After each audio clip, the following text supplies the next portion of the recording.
ibihe byiza kuri wowe nkurikirana umunsi ku wundi. Reka dukomeze inkuru yacu y'urukundo ya Ange w'umukire. Iki ni igice cyayo cya 5.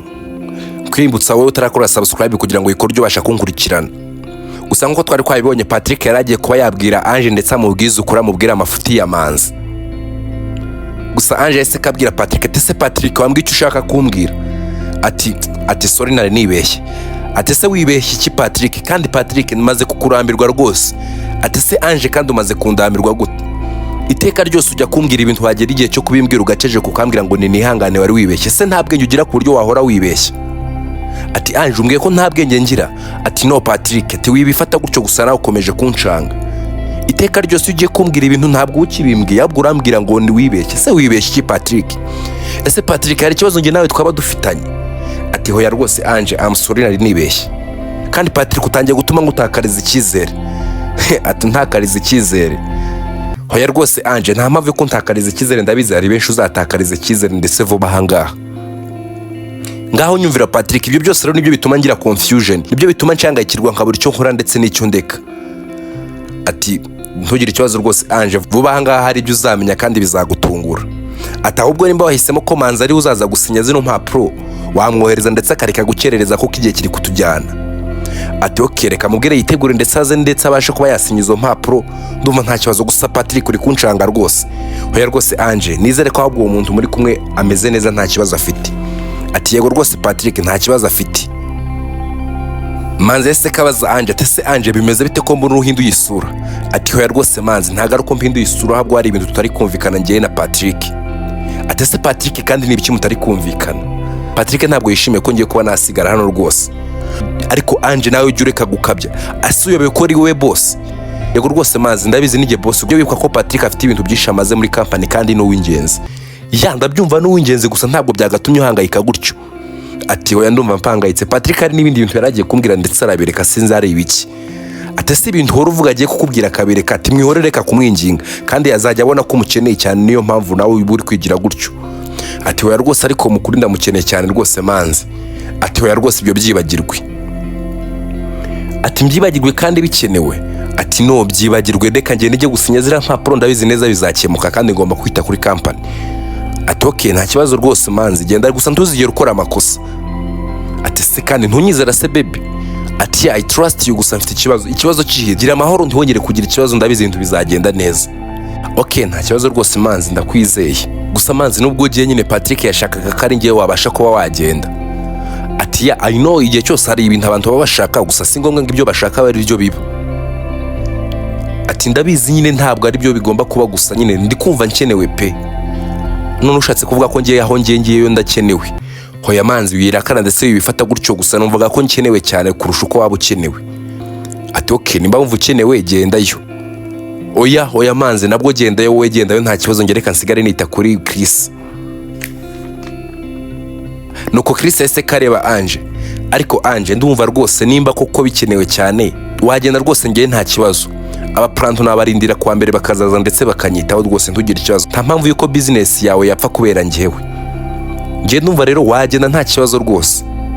Ati hoya rwose Chris, namaze guhitamo kuba nagufasha kugira ngo umere neza, ntugire ikibazo. Nzava hano maze kumekinga showa neza, kumeze neza kandi ko nta kibazo ufite. Gusa nyine Ange nsigaye numva ngo ufite umwenda mwinshi cyane rwose. Ati hoya rwose Chris, nta mpamvu yo kuvuga ngo mfite umwenda, ndabizi neza aho ari wowe wafasha rwose. Ati yego rwose Ange nafasha, gusa sigaye numva mfite umwenda rwose, sinzi ukuntu uzabigenza kugira ngo nkwishyure. Ati nyishyuye ya mbere uzangirira no kumera neza ndetse ugakira. Ati nta kibazo, gusa numvaga nyine wagakwiye kugenda ndetse ukita kuri ibyo ngibyo, ngiye nkarindira abaplanto kwa mbere bakanyitaho. Ati hoya rwose Chris, ngomba kukwitaho ukamera neza. Gusa nyine birambabaje. Ese bikubabaje kubera iki kandi? Nyine numvaga ngomba kujyayo kuko simbizi neza, hari ibintu Patrick ari kumpisha kandi ibyo bintu ni iby'ingenzi. Ati so Patrick ninde? Chris we ntabwo wamumenya, ni umufatanyabikorwa wacu, ni umuntu dufatanya muri company. Noneho nawe murakorana? Yego rwose Chris, nawe turakorana. Ibaza ko company yanjye yari itangiye guhomba ndetse yari yaflopinze bya hatari. Gusa kuva Patrick yabijyamo ibintu byose byahise ko bikemuka, ndetse ibaze ko twongeye tugasubira ku murongo aho twari turi niho turi ubu ngubu. Ati wow, ndumva rwose Patrick kuko udakwiye kumureka. tugomba kumwihenuraho kuko ndumva akomeye cyane muri company. Ati yego rwose Chris arakomeye. Ati Chris rata nta birenze uwo Patrick ibyo yakora nawe wabikora. Ariko manzi nimba company yanyu yari itangiye gusubira inyuma Patrick akayikemura ndetse akayigira neza, ndumva uwo muntu ari wo kubaho. Ati ndumva mutangiye kuzana amatiku. Ange rero mperekeza ngende ndebe ko nashika mu mujyi kare. Ati okay Chris guma aho ngaho kandi umere neza ndaje mbashe kuba nakwitaho neza. Nuko Godanse yese ko yegera Chris urabona ko umukobwa atangiye kukwitaho none uriya musaza aragiye. Nizere ko uyu ari wo mwanya mwiza wo kuba watangira kwiyegereza Ange. Ariko Godanse warasaze ndiyegereza Ange se ndamwegereza mu biki? Ari hano kugira ngo amfashe, nta bindi bintu nge nawe duteganya rwose kuba twakora. Nta bindi bintu muteganya kuba mwakora. Kandi Chris ujya wigira idage nyabona uriya mukobwa wamutsindira. Chris reka nkubaze kandi ube serious. Godanse gabanya ubugoryi ni ryari ujye umbona nge ntari serious. Ese Chris mbwiza ukuri ushatse kuvuga ko Ange utamukunda? Ati ya namukunda gusa amahirwe urabizi neza ntayo nabona muvandi. Ati rero tuza twebwe amahirwe yacu ahora hari, akaneko kanya keza ko kuba twamutsindira. Ati sure se? Ati okay diru rero reka dupange diru. Ati se kandi yihe diru Godanse? Reka nge nawe dukora ibishoboka mu gihe uriya muginga ngo ni manzo agiye mu mujyi usigarane Ange kandi uzamwigarurira. Ati se nzamwigarurira gute? Wowe ntegereza urebe utuntu nikorera umpa umwanya gusa. Ati okay Godanse ibyo mbishize mu biganza byawe rwose nge ndi kubona ntabyo nashobora. Patrick aho yari ari muri company yatangiye kwicuza ndetse arababara cyane. Ese nari nkoze ubuhe busazi koko? Sigaye mpubuka buri kanya ngashaka kuba nabwira uriya mukobwa ukuri kandi iki ntabwo ari cyo gihe. Gusa nzakora ibishoboka byose kandi ndabizi neza bizarangira uriya muginga ngo ni manzi mushize hasi. Kuko ntabwo nakemera ko yabasha gusubiza company y'undi mwana inyuma. Nubwo byitwa ko ari boyfriend w'ibyo ntabwo mbyitayeho. Gusa nzakora ibishoboka kandi ndabizi manzi azajya hanze. Manzi ese kagenda ndetse ashika muri company gusa yasanze Patrick ibintu byose yarabishize ku murongo. Dore ko Patrick yari sereye kandi nta zindi nyungu yarategereje ku ruhande ugereranyije na Manzi. Patrick bimeze biti? Ya Manzi imeze neza kandi nakume yose bimeze biti? Nanjye meze neza tumaze iminsi twiruka mu bintu byo gufasha uriya musore kugira ngo abashe kuba yamera neza. Ati wow tise muri gufasha uriya mungu Chris. Ati ya tungu busizeyo Ange kugira ngo abashe kuba yamufasha kugira ngo arebe nimba yahaguruka akagenda. Ndumva rero mwari mwaranashinze inganda ahubwo. Ati ya ndikona bisa nkabyo. Ese Ange wazaza ryari? Araza vuba rwose. Ati okay nose Patrick amakuru ya company bimeze biti? Ati company se? Ati ya of course nose uruva nakubaza ibihe bintu atari bya company. Rero Manzi muvandimwe ati kuva ryari se narahindutse umuvandimwe wawe Patrick? Ati ya twese duhuje business kandi dukora ibintu bimwe niyo mpamvu kwitwa abavandimwe mba numva nta birenze. Okay mbwira company bimeze biti? Ati Manzi company bimeze neza kandi ndi gukora ibishoboka kandi nzakora ibishoboka rwose Manzi. Iyi company ntabwo nzigera nemera ko isubira inyuma ndetse n'umuntu wese uzatuma isubira inyuma nzakora ibishoboka ahubwo abari we nshira hasi bwa mbere.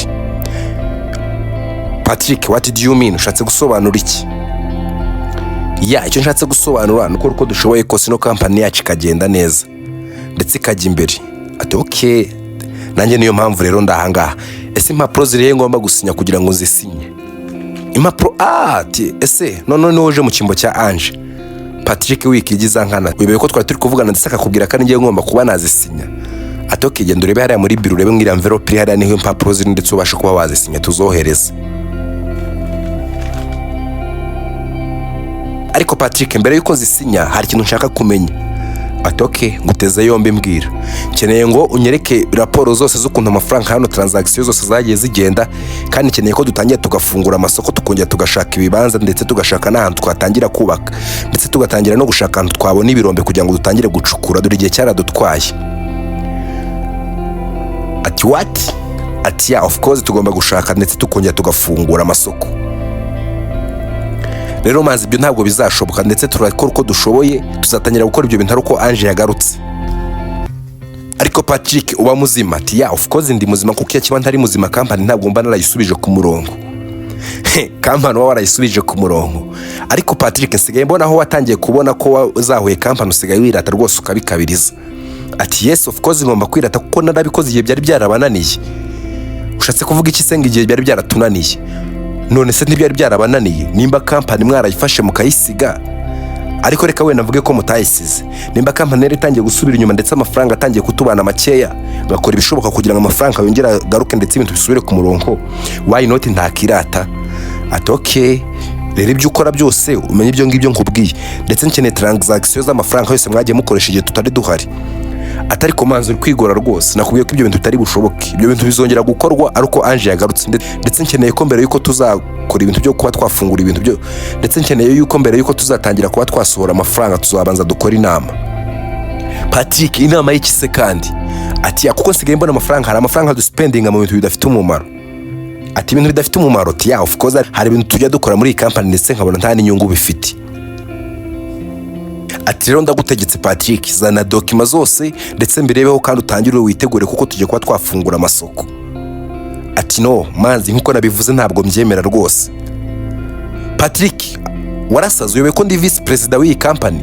Ati I know vice president, gusa nige mwasigiye uburenganzira kandi igihe Ange rwose ataraza ndetse ataranampamagara ngo abinyemereze ntabwo bizigera bishoboka. Ati okay, nimba ari byo ukeneye kamuhamagare. Ati no reason, nta mpamvu yo kuba wamuhamagara, rindira azagaruke, namara kugaruka ibyo by'amasoko uvuga nta kibazo tuzabifungura rwose. Ati ko numva utangiye kunsuzugura? Ati no, ntago ari kugusuzugura rwose manzi, ahubwo reka nkubwire ikindi kintu utaruzi. Ati kiye kintu ntarinzi?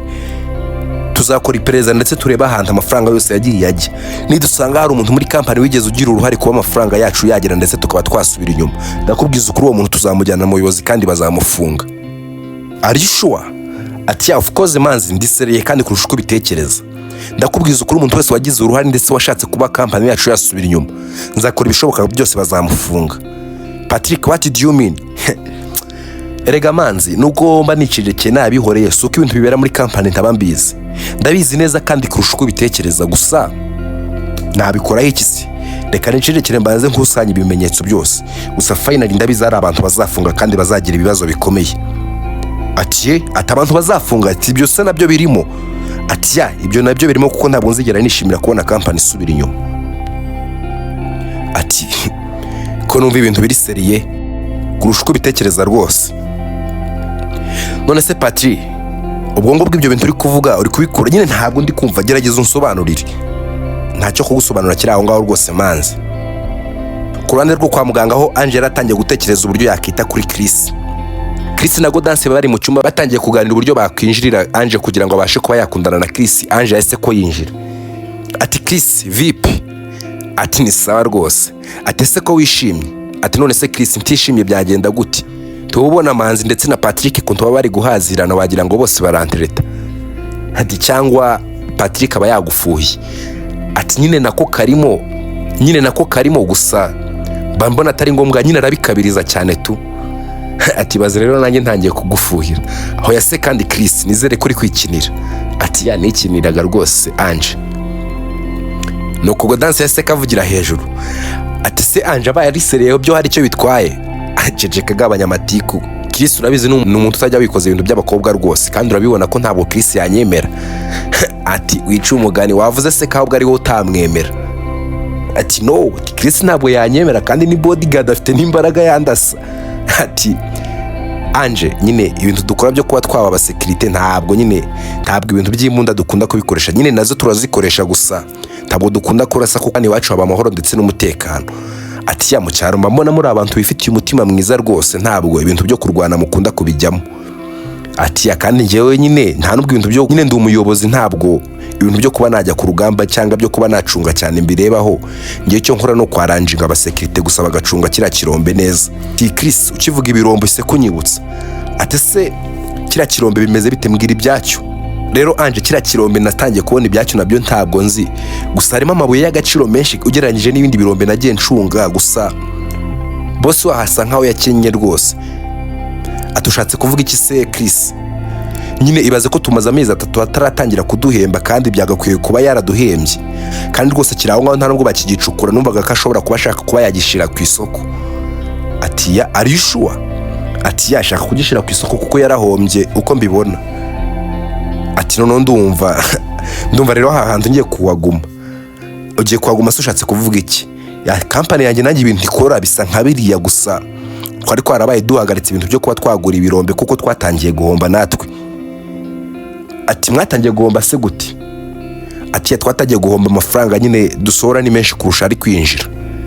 Ati atugenzure neza rero kuko nuriya mu boss icyatumye ahomba na abantu yagiye yizera akabaha amasoko, yamara kubaha amasoko ngo bagende gushaka ibibanza aho kugira ngo babishake amafaranga bakayishirira ku mufuka.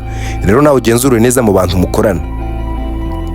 Ati oya rwose Chris, abantu dukorana urabona uriya manzi ni ushinzwe kuba yagenda ndetse agashaka ibirombe. Ati nimba ari boyfriend wawe ntabwo rwose mushakira handi kuko we ntabwo yabikora. Ariko Ange mwarasaze, Chris ashobora kuba yabikora rwose. Godanse gabanyamatiku. Ati nyamara gumusaza arasara akagwa ku ijambo. Rata ndumva nge mwagenzura mukareba neza. Nuko bakiri muri ibyo dogiteri yahise ko yinjira. Ati bimeze bite Chris? Ati dogiteri bimeze neza. Manza rese ko ntamubona wehera. Nuko Ange yahise asubiza dogiteri. Dogiteri Manzi twamwereje mu mujyi ari byo yagiye gusinya ndetse ari byo yagiye gukemura gusa azagaruka vuba. Atapo uriya musaza we nashaka ntazagaruka rwose wabona ngira amahoro. Ese Ange uriya muntu mushobora gukundana gute? Mumara igihe kingana gute? Ati ntago ari kirekire rwose dogiteri, ni imyaka nk'ibiri. Imyaka ibiri yose uramwihanganira? Ati ndamwihanganira kuko ntamukunda gusa mbona nta nibirenze nta makosa akora. Ati rero Ange reka nkugira inama ndetse inama ya kigabo. Ese dogiteri yihe nama kandi? Buri ibintu byo gushaka ntago ari ibintu byo kwihutira. Ujye witondera umuntu mugiye kuba mwashakana kuko muzabana ubuzima bwawe bwose. Ati dogiteri ntabwo nshatse kumva icyo ushatse gusobanura rwose. Ati icyo nshatse gusobanura nta kindi. Uriya musore ngo ni Manzi nabonye sinzi ibyiwe gusa ntago ari umwana mwiza. Yego rataro dogiteri ntago ari umwana mwiza nkuko nabivuze. Godanse ceceka. Chris ndavuga ukuri rwose ntago ari umwana mwiza. Ati Ange cyo nanishatse gusobanura. Yego dogiteri ndakumva rwose. Ugenzure neza kuko ushobora kuzabana n'uriya musore ahubwo ukazababara ubuzima bwawe bwose kuko nge niko mbibona. Ati dogiteri ariko ubukwe bwacu buri vuba. Ati genzura rero neza ugenzure ahubwo aho kugira ngo ubabare wanabireka. Ati oya dogiteri ndabizi neza Manzi arankunda ndetse ntabwo namureka. Ati okay ibyo reka tubireke. Rero bino ni ibikoresho mbazaniye kugira ngo ubashe kuba wakita kuri uyu musore umwiteho ndetse agende gusa wirinde kugira ngo atazabasha kuba yatsikira akagwa kuko aguye hano hantu mwahamara igihe kirekire. Ntugire ikibazo rwose dogiteri ndakora uko nshoboye ntabwo natuma nanjye agwa. Ati okay Chris nizere kuri ready kuba watangira kugenda rwose. Yego dogiteri ndi ready kandi niteguye ndabizi Ange azabimfashamo ndetse bizagenda neza. Ati okay rero mutangire mwitegure kandi Chris ugerageze ushiremo akabaraga kandi ugerageze kurya. Yego rwose dogiteri ndi kurya. Ange umutima wawe rero nawe mwiza ukomeze ugumane kandi uriya musore umwiteho. Murakoze cyane rwose dogiteri ngomba kumwitaho kandi bikagenda neza. Ati okay. Nuko dogiteri yese kabasiga aho ngaho mu cyumba Chris yararwariyemo aragenda. Gusa Chris yakomezaga kwibaza kuntu Ange ari kumwitaho kandi barahuriye aho ngaho kumva biramurenze cyane. Ati se Chris kuri gutekereza cyane? Ange rwose appreciate kandi thank you for everything. Nyine Chris wikabya kandi ibintu byo kunshimira ntabwo mbikunda. Gusa Godanse yase kabyiterera amati rwose ariko Ange abo gushima tugomba kubashimira kandi ko kuri umuntu mwiza ntagabeshya Chris. Ndi umuntu mwiza gusa namwe muri gukabiza ko mutangiye kuntera isoni bana. Ati oya ntabwo turi kugutera isoni ahubwo ibintu turi kukubwira niko kuri rwose. Uri umuntu mwiza kandi ukwiye kubishimirwa. Ndi umuntu mwiza gusa namwe mwikabiriza rwose. Kuba ndi umuntu mwiza se bishatse kuvuga iki? Mwikabiriza rwose muri gukabya pe. Oya ntabwo turi gukabya rwose Ange. Ntabwo turi gukabya bwo turi kukubwiza ukuri rwose. Kandi umutima mwiza ufite nizere ko uzawukomezanya. Chris ntugire ikibazo rwose. Ndahari ku bwanyu. Godanse yase kasakuza ati ntiwumva sera turahari ku bwacu. Ubundi Ange wakikundaniye na Chris. Ati Godanse ariko warasaza umva nk'ibintu uri gutekereza. Igihe nakubwiriye ko Chris atanyemera ntabwo uri kubyumva koko. Ahubwo mwitegure vuba dutangire kugenda rwose turebe ko Chris yakomera ndetse akagira imbaraga. Gusa kuri kampani we Patrick ndetse na Manzi bari batangiye kugirana amakimbirane ndetse akabije. Ese Patrick kuri kumbwira ngo abantu bafite uruhare muri ibi bintu byo kuba kampani yacu yasubira inyuma uzabarega urabazi? Hoya Manzi iki ntago ari cyo gihe gusa ndi gushaka amakuru nanjye ntago ndamakinga shuwa neza ko ibintu nzari byo. Ariko ndabizi neza barahari kandi baturi hafi. Patrick utangiye gutuma nanjye ngira ibibazo byinshi rwose. Baturi hafi se nyine mbwira sobanura ntabwo ndi kubyumva neza. Gusa bakiri muri ibyo ngibyo bagiye kubona babona barabahamagaye. Ati Patrick itabayo telefone y'akazi. ati wowe se wayitabye? Manzi yahise kayitaba ati allo, ati bimeze bite? Ati ni sawa. Ati sano ni kuri Ange company? Ati ya hano ni kuri Ange company. Ni mwege mugura ibirombe bacukuramo amabuye y'agaciro se? Ati ya atanga rwose niho kandi ntabwo mwayobye. Ati okay, se ko mfite ikirombe nshaka kugurisha kandi nkaba nkeneye amafaranga vuba, hari icyo mwamfashamo kugira ngo bibashe kuba byakunda? Ati ya ati uretse gato yareka nze nongere mpite ko nguhamagara. Nuko Manzi yahise kwegera Patrick, ntumva ko abantu bari kuduhamagara ndetse bafite ibirombe bashaka kugurisha. Ati noti ni bibarebe abo ngabo bigira uko bashaka, gusa ntabwo bishoboka. Ati se wabafashe nomero ze basi? Ati no ntabwo mfashe nomero ze, gusa yambwiye ko mu kandi kanya ndongera nkamuhamagara cyangwa wakampamagara tukabivugana. Ataguhamagare nk'uwarorera gusa ntabwo company yacu nta gahunda dufite yo kuba twakomeza kuba twagura ibirombe kuko urabizi neza twarahombye. Patrick ariko warasaze, urabona kugira ngo dufatiranye bano bantu urabibona ko afite ibibazo ndetse akina amafaranga vuba. Bishatse kuvuga ngo rero twamufatiranye ndetse ikirombe cye tukakigura ku mafaranga make cyane rwose. Ati no ntabyo gufatiranya hano namaze kubibona neza ikiri gutuma duhomba turahubuka. Tuzajya dukora ibintu byacu byose ku murongo kandi ntabwo tuzajya duspendinga amafaranga ku bintu tutateguye ndetse tutumvikanyeho. Ariko Patrick wagabanyije ubugoryi ukareka amafaranga. Ese amafaranga na yawe? Ngabanya ubugoryi ndeka amafaranga. None niduhomba bizagenda bite? Ariko se tuzahomba biturutse hehe? Ndabizi neza company ya Ange ntabwo yahomba. Ntabwo yahomba. Mwagiye igeze he? Ntiyari igiye kuba yahomba ndetse igasubira inyuma. Ya I know yari yahombye ndetse igiye gusubira inyuma gusa yaragarutse. Rero dukeneye kuba twakomeza ibikorwa byacu ndetse tukabyagura. Okay, uriya muntu niyongera kuguhamagara utuze, tuzongera gusubira muri ibi bintu byo kugura ibirombe ndetse n'ibindi bintu byose bitandukanye, ariko Ange yaza ndetse twakoze inama twabyumvikanyeho.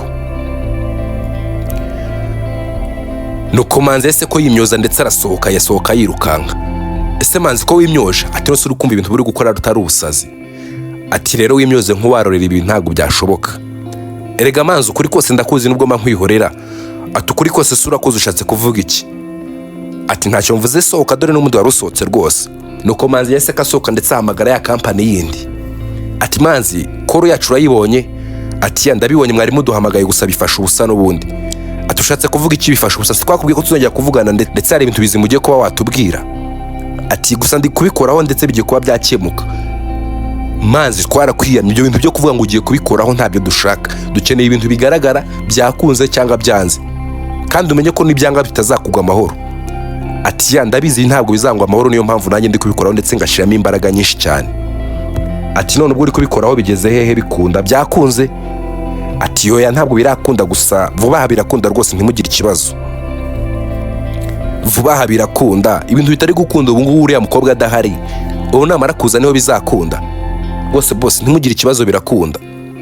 Icyagaragara cyo nta nubwo ari indi company yari ihamagaye kugira ngo babashe kuba bagura icyo kirombe, ahubwo ni ya company bari bahanganye yari ihamagaye kugira ngo babashe kumvisha Patrick ko bari seriye. Gusa mu bitaro hoho Ange ndetse na Chris batangiye gukora imyitozo kugira ngo barebe ko Chris yabasha kuba yagenda ndetse agakomera. Gusa bagendaga ari batatu kugira ngo Chris nagira ikibazo Ange ahatabasha kuba yaba dansa zahite kaba. Gusa uko Ange yagendaga atsindagiza Chris yagendaga amaze ati se Chris uri kwiyumva uti? Ati Ange ndikumva biri kugenda biza nubwo ndikumva bisa nkaho biri kundya cyane.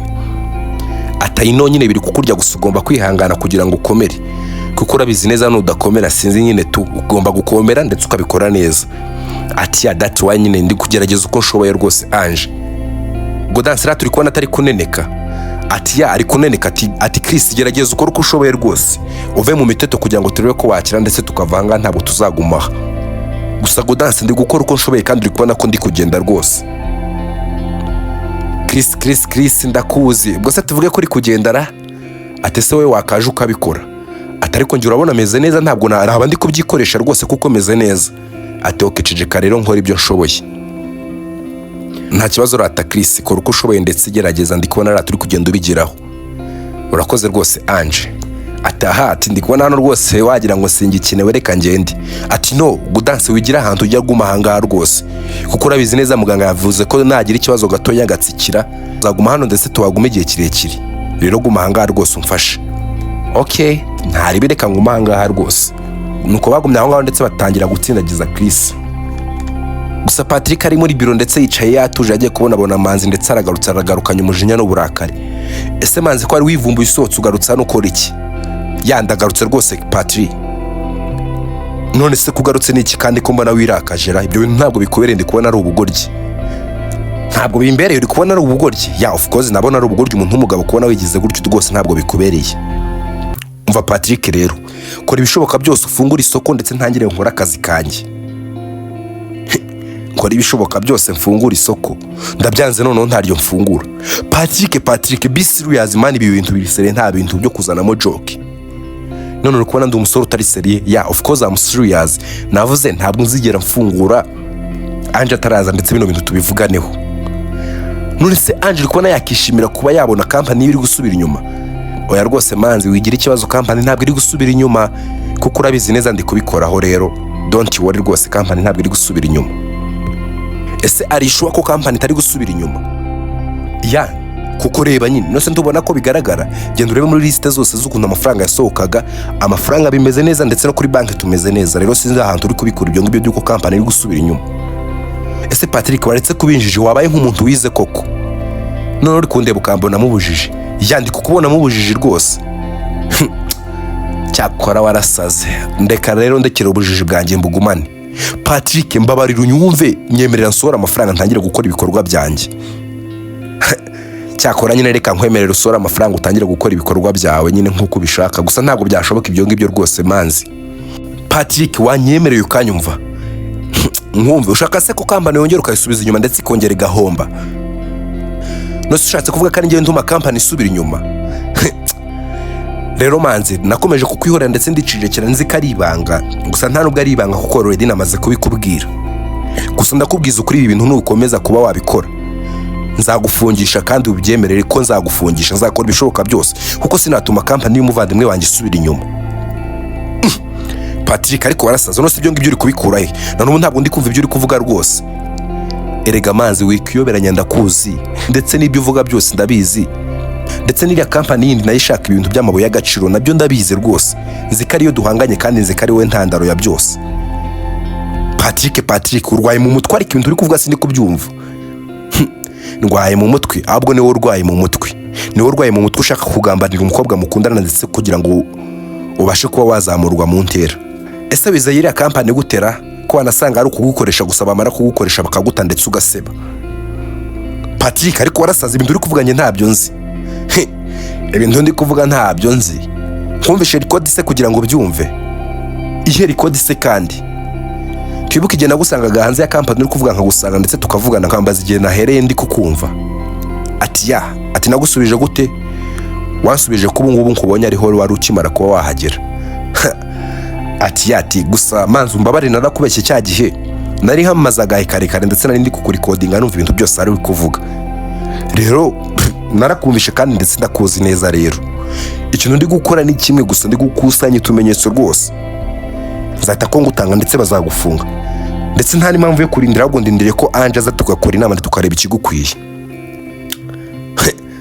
Mukareba ikinkwiye? Of course. Patrick kiri kumpamagarira iki? Reka tuvugane ibintu bintu tubyumvikane rwose, si ngombwa ngo uvugire hejuru bigeze aho ngaho. Nje nawe twumvikane iki? Gusa twaciringa nk'abantu b'abasore ndetse reka kwigira idage mani. Ndeke kwigira idage. Ntacyo wabikoraho ndetse mind yanjye nta nicyo wahinduraho kuko nje namaze gufata umwanzuro, kandi bino bintu bizakugaruka rwose manzi. Patrick ariko reka tuvugane rwose. Tuvugane nje nawe tuvugane iki? Namaze kubigira confirmed kandi byange bikundewe bizakugaruka. Manzi yatangiye gushya ubwoba bwinshi ko yaramaze kumenya ko Patrick yamuvumbuye. Gusa Ange we aho yarari ndetse n'aba Chris bari bishimye cyane dore ko atarari no gutekereza ibintu bya company. Ange ndakumva rwose Chris, turi kubona ntatangira kugenda ndetse ntatangiye kubishobora. Of course batangiye kubishobora, ndabona rwose komeye. Ati yarata Armstrong ava kuri cyago dance kitaba gishaka kumva ko ndetse nanakomeye. Ati cyago dance. Ati Chris utangiye kunsimbuza Ange se? Atari ko gudanse ntiwasaze. Ibyo bintu uri kuvuga uri kumva ari aho bihuriye. Uri kubona musaza wawe yakunsimbuza koko? Ariko nabishatse rwose nawe waza mu muryango da. Atari ko already ndi mu muryango wanyu, nose sindi mu muryango wanyu. Ati si ibyo mvuga rwose Ange, ndi kuvuga nyine. Uri kuvuga iki? Nyine ndi kuvuga wowe na Chris. Nje na Chris ki godanse gabanyamatiku. Ntuzi ko mfite ubukwe vuba ngaha. Ese Ange ni kigoda wabonye uriya muganga uri kutuvura atari mukuru cyane? Ati ya ni mukuru kandi nabonye aciye ubwenge. Ati ya ati kandi urabizi ko buryo ry'umusaza ryose aba ari ukuri. Ati ushatse gusobanura ikigoda? Nyine ntacyo nshatse gusobanura kirenze gusa wabonye ibyamanzi nyine kandi yakubwiye ko manzi atari umwana mwiza. Rero ubukwe bwawe waba buretse ndetse ukaba uretse kuba wabwihutisha rwose hataho ngaho utazicuza. No Godanse ntugire ikibazo rwose, uriya muhungu n'umwana mwiza. Nuko twahuriye muri situation yo kuba twabagonga, gusa n'umuntu mwiza rwose, biriya byose ujye ubona ntago ari kameze rwose. N'umwana mwiza ni nayo mpamvu namukunze. Yego rata Ange n'umwana mwiza. Chris nawe urabyemeraza ko ari umwana mwiza se? Ati ya of course n'umwana mwiza. Akaba yaranze kuguha amaraso se? Oya rwose Godanse jya ugabanya ibintu nk'ibyo ngibyo. Kuba yaranze kumpa amaraso urabizi neza yavuze ko atarameze neza, kandi iyo umuntu atameze neza ntabwo atanga amaraso. Yego rata Chris n'umwana mwiza rwose nuko yari ameze nabi. Ati okay, ati se Goda wasigaranye na Chris nkagenda nkajya kureba ibyo turya ko mbona na saa sita zageze. Ati no atabwo reka bari ngiye njya kubireba, tufite amafaranga se? Ariko Ange wajya reka konca umugana amafaranga se ndayakura. Ati none urajya guhahisha iki? Tigenda ujya mu gasakame kanjye urebemo 20,000 ugende kuba wahaha ibyo turya. Atariko Ange uri gukabya 20,000 byose yagenda kubihahisha. Erega Chris nimba uri umukene ntugire ngo na Ange ni umukene. Ange ni umukire cyane rwose. Ati gabanya iti kugenda ujye guhaha. Ati okay Chris nizere ko ugiye kuba wabyitaho bya bintu twavuganye. Ati mvana y'induru ugenda. Ese Chris niba icyo wavuganye na Godanse? Ati nta mpamvu reka kubyitaho uri ababura muyoboye ubusazi bwe. Ati gusa urabizi ko mugani we n'umusaza arasara akagwa ku ijambo, rero nduva wambwira ibyo mwari kuvugana byose ntaribi. Ati yambwiraga uburyo nzabana akazi ariko ngira ngo nzagusaba akazi. Ati sibwo Chris ntumbeshya, ahubwo nyibwira kiriya kirombo ari kumbwira. Ati se kiriya kirombo ubona hari ibintu birimo birenze? Ati ya of course harimo amabuye y'agaciro menshi cyane. Ati none se kuki udakira kandi uri security waho kandi mbizi neza ko abasekirite biba? Ati Ange no njye ntago ndi uwo muntu rwose, njye buriya kuntu nteye nkora akazi nshinzwe, namara gukora akazi nshinzwe nta bindi biba birenze rwose. Ati bishatse kuvuga ko rero ubura aho ngaho mu kazi gusa nta nubwo wakigira inama yo kuba wakoramo zahabu zikeya kugira ngo nawe ukire. Ange urabizi neza amafaranga yose wakoreye nyine atanyuze mu nzira z'umucyo ayo ngayo ntacyo ajyamara ndetse agupfira ubusa. Cyakora Chris naragenze ndabona nabonye umusore w'inanga rwose. Ati ya of course wabibona ko ndi inanga gusa keneye ngo nzakorera amafaranga yanjye ndetse avuye mu biganza byanjye, atarimo guhuza ndetse n'ibindi bintu byose bitanyuze mu mucyo. Keneye gukora ndetse nkabona amafaranga kandi ndabizi nzayabona. Cyakora rwose Chris ndatunguwe pe, gusa uzayabona ntugire ikibazo rwose. Ese wahaguruka tukagenda tukagomeza tukagenda? Ati ya gusa ndikumva nshonje, waretse se Godanse akabanza akazana ibiryo twamara kurya basi akaba ariho dukomeza basi.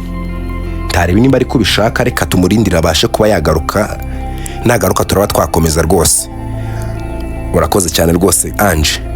None se Ange bimeze bite ubundi wowe nyine na Manzi? Nje na Manzi nyine ni kuriya bimeze, gusa ntangiye kugira confusion, ntangiye no kuba nagira ibibazo kuko ari kwitwara nabi. Ati ntabwo beshye nuko nyine ntaba nshaka kwiteza Godanse nka mushiki wanjye mutoya atazambona imboga mu menyo, gusa Manzi nyine nanjye mugiraho confusion pe. Ati se umugira yize confusion? Nyine mba mbona ntazi kuntu yitwara mutarabana, ubwo mubanye ntiyazashya kandi wowe mbona ufite umutima woroshye rwose.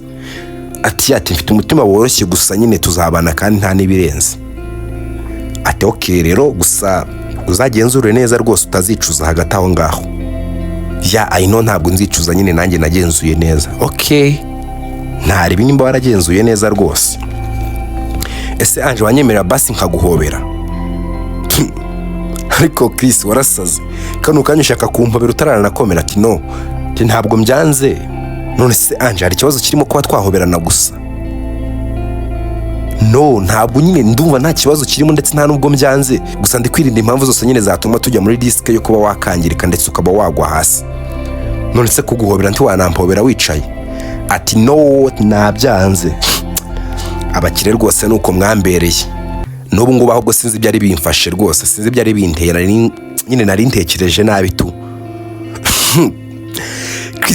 Chris calm down. Nyine ntabwo warutekereje nabi pe, gusa nyine ntabwo byashoboka. Urabona ntabwo nyine ntabwo uramera neza pe.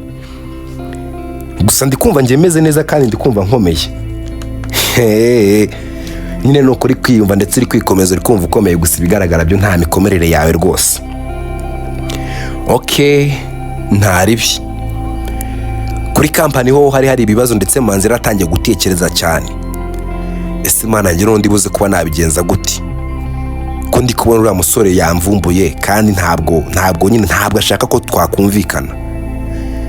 Manzi yese kongera ahamagara Patrick. Ese Patrick wakaza nkakubwira ati Manzi none ushaka ko tuvugana ikira? Ese Patrick wagiye uba umuntu w'inigamani, wagiye ukura waretse tukumvikana ironto tukabikemura bikarangira. Ese reka nkubaze Patrick, uvukana na Ange? Ati no, ntabwo mvukana nawe. Basi sura mutereta? No, ntabwo mutereta. None se basi uramukunda? Ya, of course namukunda, gusa iki? Patrick, reka duciringe basi, reka dugire ibintu nge nawe twumvikanaho. Ushaka ko twumvikana ibiki nge nawe Manzi? Reka nkubwire deal. Ntukunda Ange? Ya, ndamukunda ndetse cyane. Reka rero nkubwire ibintu nge nawe tugiye kuba twakumvikana. Nguteze yombi rwose nta kibazo. Reka nge nawe reka nkurekere Ange. What do you mean? Nyine urabizi neza ko nyine ngeshaka ko ino company isubira inyuma. Ati ya, kandi ntabwo nzigera mbikwemerera rwose habe na gatoya. Ati none reka nge nawe duciringe iki ariko? Nge nawe ukivuga ku ijambo reka ubugoryi mwana. Ati no, gusa Patrick wimenyera. Ati mbwira nta ribi. Reka nge nkurekere Ange. Ati nyine ndabyumva umundekere, ndi kubyumva gusa sindi gusobanukirwa. Nyine nge reka nshwane na Ange aba ari we mukundana. Gusa nimumara gukundana nawe nsezerana ko ibyo bintu utazigera ubimubwira. Uzareka nkikorera ibyo ngomba gukora. Ati ariko Manzi urwaye mu mutwe kuko nta bwenge ugira. Nge nkureke mbone company isubira inyuma? Ati no, ati cyo nzakora nta kindi ni kugira ngo company yanyu iyaciye ijye hejuru nta nibindi. Ati yanyu ijye hejuru. Ati gusa Patrick ibyo bintu wabitekerezaho kandi ni byiza pe, ndumva nta nicyo bitwaye. Nge nakora ibishoboka ugakundana na Ange igihe tukarikana, then nanjye ukandekera umupango wanjye. Ati oya, ntabwo bishoboka. Ati nose nkubwiye ngo ubitekerezeho none, genda ubitekerezeho wowe nimugoroba nitujya gutaha urampe igisubizo. Ati mbitekerezeho. Ati sawa ntari bireka ngende, gusa ndumva ntacyo gutekerezaho kiri aho ngaho rwose. Nuko Patrick yese kagera ndetse na Manzi arasigara. Shanda bizi neza nge Manzi ndaguhamisha. Uwo mutego nguteze nubasha kuwukira simbizi rwose. Uzaba uri umuntu w'umugabo. Ange aho yarari mu cyaro yishimye, ntabwo yarari gutekereza ibyo batangiye kuba bamupangira. Gusa yakomeje kuba yaganira na Chris, dore ko Chris yari yamubereye ibamba, yarari gushaka ko yamuhobera. Ese Ange wambabare ko kukampobera ko ndi kumva mbishaka? Reka nkubwire ikintu kimwe, ngiye kugusaba ikintu kimwe. Ati se niki nakwima n'ibintu rwose wankoreye. Ngiye kukwemerera ngo uhobere, gusa nimara kuguhobera unsezeranya ko ugiye gukora ibishoboka byose ugashiramo imbaraga kugira ngo ubashe kuba wahaguruka ndetse ukagenda. Ati nta kibazo rwose mpobera. Nuko Ange yese kahobera Chris, gusa ariko umuhobera Godanse yese kaza ndetse yiruka. Ati what? Bose bahise ko bikanga. Ati se kuvuga wati niki kibaye kandi wowe? Igice cyacu cya 5 uri ahangaha kirangiriye. Ese umupango wa Chris ndetse na Godanse urakunda wo kuba Chris yakundana na Ange? Ese Patrick wari buze kuba yakemerera Manzi kuba yagambanira Ange? Ndabakunda cyane. Kora subscribe kuri David Rwanda kugira ngo uzabashe kuba wabona utundi duce twose dukurikira.